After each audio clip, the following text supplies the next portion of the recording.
शिवपुर गांव में रामस्वरूप नाम का एक अमीर जमींदार रहता था। वह बहुत साधारण जीवन जीता था और उसका बेटा मधु भी उसके जैसा ही सादा रहता था। हालांकि रामस्वरूप बहुत धनवान था, लेकिन उसका बेटा अनपढ़ था।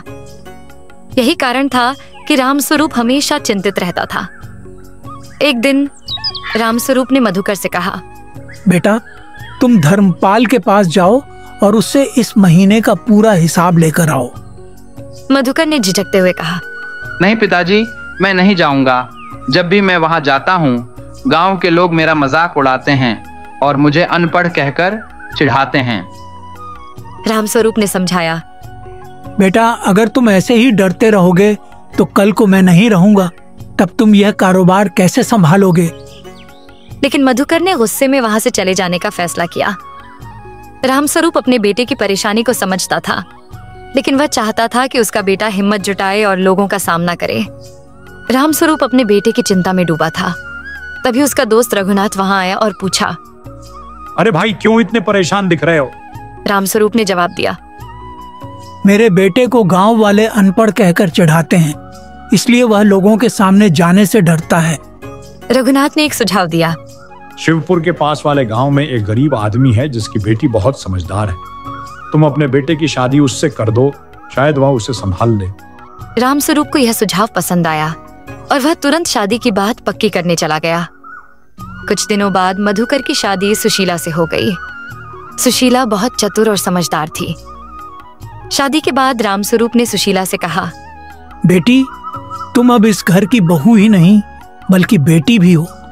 मुझे उम्मीद है कि तुम मेरे बेटे को संभालोगी।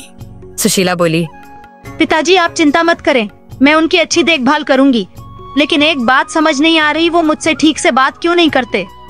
रामस्वरूप हंसते हुए बोला, बेटी, वह बहुत शर्मीला है और उसे लोगों से बात करने की आदत नहीं है, लेकिन उसे खाने में दाल, रोटी, चावल और आलू बहुत पसंद है। उस दिन सुशीला ने मधुकर के लिए खास उसका पसंदीदा खाना बनाया। जब उसने खाने के लिए परोसा तो मधुकर खुश हो गया और बोला, अरे, ये तो मेरा मनपसंद खाना है, तुम्हें कैसे पता? सुशीला मुस्कुराई और बोली, पिताजी ने बताया था। धीरे धीरे दोनों के बीच बातचीत शुरू हो गई और मधुकर सुशीला से घुलने मिलने लगा। कुछ समय बाद रामस्वरूप का देहांत हो गया। मधुकर बहुत दुखी था और खुद को अकेला महसूस करने लगा। सुशीला ने उसे समझाया, अब तुम्हें यह कारोबार संभालना होगा। पिताजी के जाने के बाद तुम ही मालिक हो। मधुकर हिचकिचाते हुए बोला, मुझसे ये नहीं होगा, गांव वाले मुझे अनपढ़ कहकर मजाक उड़ाएंगे। सुशीला ने हिम्मत बढ़ाते हुए कहा, अगर तुमने हिम्मत नहीं जुटाई तो ये लोग तुम्हारा फायदा उठाएंगे। तुम्हें अपने पिता की तरह बनना होगा। इसी बीच रामस्वरूप का पुराना नौकर धर्मपाल मधुकर के पास आया और बोला, मालिक, आप अनपढ़ हैं, ये हिसाब किताब बहुत मुश्किल है। बेहतर होगा कि ये काम मुझे ही सौंप दें। सुशीला को धर्मपाल पर शक हो गया और उसने उसे काम से हटा दिया।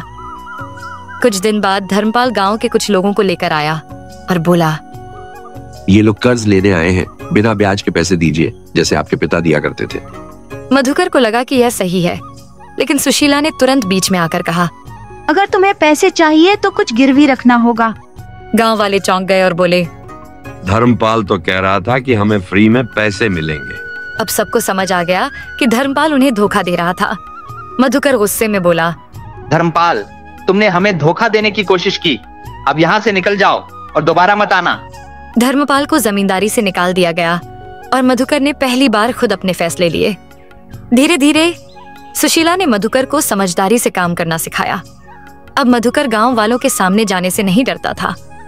एक दिन गांव के लोग खुद मधुकर के पास आए और बोले, अब हमें एहसास हुआ कि पढ़ाई से ज्यादा बुद्धिमानी जरूरी होती है।